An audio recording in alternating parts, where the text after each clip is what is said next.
our grandfather was diagnosed with lung cancer. None of us saw this coming.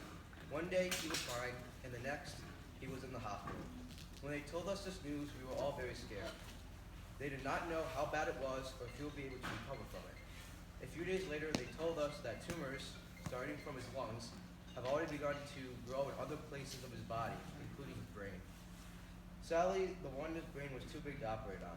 This news shocked us, and we couldn't believe all of this was happening to him.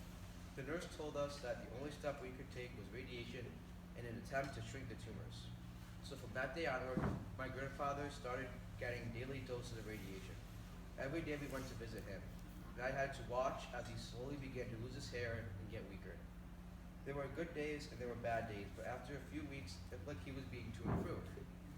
Then, one day, things took a turn for the worse. He got sicker and soon fell asleep. He slept for a whole day and then passed away calmly in his sleep on March 28th. My grandfather's bravery during his fight with cancer was unwavering. Every time he saw us, he smiled and told us it was going to be okay.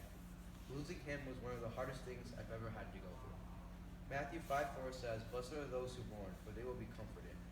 I felt comfort in knowing that he no longer was suffering and that he was now reunited with all of his family members that passed away.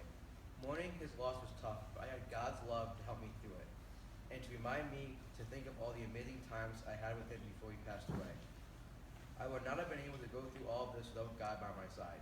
He was always there when I needed to talk, and his presence was felt in the hospital room every time my grandfather smiled, showing us that not only was God with all of us, he was also with my grandfather as a prophetic place for him in heaven.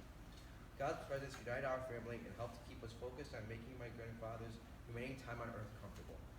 Even though losing my grandfather so suddenly was very hard on my family and I knew that he was in a better place up in heaven with God